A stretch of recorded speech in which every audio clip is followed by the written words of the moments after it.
Hello प्यारे बच्चों, good morning. कैसे हैं आप सब? टॉप ऑफ द वर्ल्ड यानी बहुत को सभी बच्चे खुश हैं, स्वस्थ हैं। तो बेटा ये देखो, ये आज की हमारी कार्यपत्रक 31। तो सभी बच्चे वर्कशीट शुरू करने से पहले चैनल को सब्सक्राइब कर लीजिए, बेल आइकन को दबा लीजिए ताकि आगे आने वाली वीडियो का नोटिफिकेशन आपको तुरंत मिल जाए। तो ये हमारी वर्कशीट है। आपको पता है हमें पहले क्या करना है। सबसे पहले विद्यार्थी का नाम, बच्चे अपना नाम लिखेंगे। यहाँ लिखेंगे अपने कक्षा अध्यापक का नाम। ये हमारी कार्यपत्रक 31। क्या डेट है? 5 फरवरी 2021। ये हमारा विषय है विज्ञान। ये कक्षा 8 के बच्चों के लिए वर्कशीट है। यहाँ लिखेंगे अपना सेक्शन ए, बी या सी, जो भी आपका सेक्शन हो। आज का हमारा टॉपिक है जंतुओं में जनन। फर्स्ट है निषेचन। निषेचन वह प्रक्रिया है जहाँ नर और मादा युग्मक मिलकर संलयन एक संरचना बनाते हैं जिसे युग्मनज के रूप में जाना जाता है, जो अंततः भ्रूण में विकसित होता है। पशु में निषेचन की प्रक्रिया दो तरीकों से होती है। एक जहाँ निषेचन बाहरी रूप से होता है और जहाँ शुक्राणु अंडे का संलयन महिला शरीर के बाहर होता है, बाहरी निषेचन के रूप में जाना जाता है। और दूसरा वह है जहाँ शुक्राणु अंडे का संलयन अंदर होता है, यह आंतरिक निषेचन के रूप में जाना जाता है।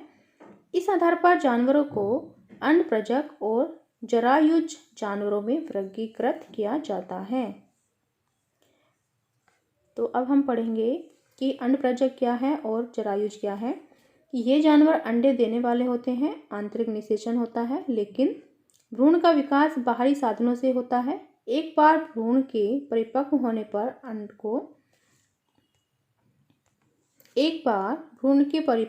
पर अंडे का कठोर आवरण सुरक्षा प्रदान करता है। उदाहरण पक्षी, मेंढक, मछलियाँ। जरायुज क्या है? संतान को जन्म देने वाले जानवरों को जरायुज जानवरों के रूप में जाना जाता है। निषेचन और भ्रूण का विकास दोनों महिला शरीर के अंदर होता है। उदाहरण कुत्ते, बिल्ली, मनुष्य आदि। यहाँ पर इनका वर्गीकरण किया गया है। देखो आधार, यहाँ पर है अंडप्रजक, यहाँ पर है जरायुज। अर्थ के आधार पर देखो, अंडप्रजक क्या है? अंडे देते हैं। जरायुज युवा को जन्म देते हैं। निषेचन के आधार पर बाहरी और आंतरिक दोनों होता है अंडप्रजक में, जरायुज में आंतरिक होता है। फिर भ्रूण को पोषक तत्वों की आपूर्ति। अंडप्रजक में भ्रूण को अंडे की जर्दी से पोषक तत्व मिलते हैं, जरायुज में भ्रूण को मां से पोषक तत्व मिलते हैं। जीवित रहने की संभावनाएं। अंडप्रजक चूंकि बाहरी वातावरण में अंडे रखे जाते हैं, पोषण और देखभाल मां द्वारा प्रदान की जाती है। जरायुज में उदाहरण के लिए अंडप्रजक क्या है? मछली, उभयचर, कीट, पक्षी और सरीसृप। जरायुज में मनुष्य, कुत्ते, हाथी, बिल्लियां। फिर नेक्स्ट क्या है प्रश्न हमारे? प्रश्न नंबर 1, अंडप्रजक जंतुओं के भ्रूण को पोषक तत्व कैसे मिलते हैं? तो ये अभी हमने पढ़ा था। यहाँ से देखिए कि भ्रूण को अंडे की जर्दी से पोषक तत्व मिलते हैं अंडप्रजक को। तो ये हमारे प्रश्न नंबर 1 का आंसर हो जाएगा। यहाँ से लेकर यहाँ तक लिखेंगे। फिर नेक्स्ट देखो प्रश्न क्या है। प्रश्न नंबर 2, अंडप्रजक और जरायुज जंतु के बीच अंतर स्पष्ट कीजिए।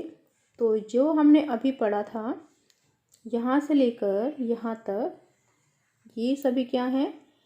ये है अंडप्रजक और ये है जरायुज, इनके बीच अंतर। तो यहाँ से आप लिख लेंगे, ये हमारे प्रश्न नंबर 2 का आंसर हो जाएगा। ठीक है। फिर नेक्स्ट देखो, आप यहाँ से भी लिख सकते हो ये अंडप्रजक या जरायुज, यहाँ से भी लिख सकते हो ये प्रश्न नंबर 2 का आंसर अपने। अगर आपको पॉइंट में लिखना है तो ये वाले पॉइंट अच्छे हैं, तो ये इसमें उदाहरण भी दिए गए हैं, तो आप ये लिख लीजिए। फिर नेक्स्ट देखो प्रश्न नंबर 3 हमारा, निम्नलिखित जानवरों को अंडाकार या जीवक के रूप में वर्गीकृत करें। तो कुछ आपको जानवरों के नाम दिए गए हैं, यानी कुछ आपको जानवरों को अंडाकार या जीवक के रूप में वर्गीकृत करना है, जैसे कि कीड़े, बाघ, मछली, इंसान। तो देखो बेटा, जो कीड़े हैं, कीड़े और मछली, ये क्या हैं? ये हैं हमारे अंडाकार। ठीक है, कीड़े और मछली क्या है? अंडाकार, ये लिख लेंगे। फिर बाघ और इंसान, ये क्या है? जीवक। बाघ और इंसान क्या है? जीवक। तो ये हम यहाँ पे लिख लेंगे, ठीक है। फिर नेक्स्ट देखो, कोविड के संदर्भ में उचित व्यवहार संबंधी संदेश। कोविड-19 के विरुद्ध लड़ाई में सुरक्षित रहने के लिए मास्क पहने। तो बेटा ये थी आज की हमारी वर्कशीट, सभी बच्चे इसका रिप्लाई करेंगे।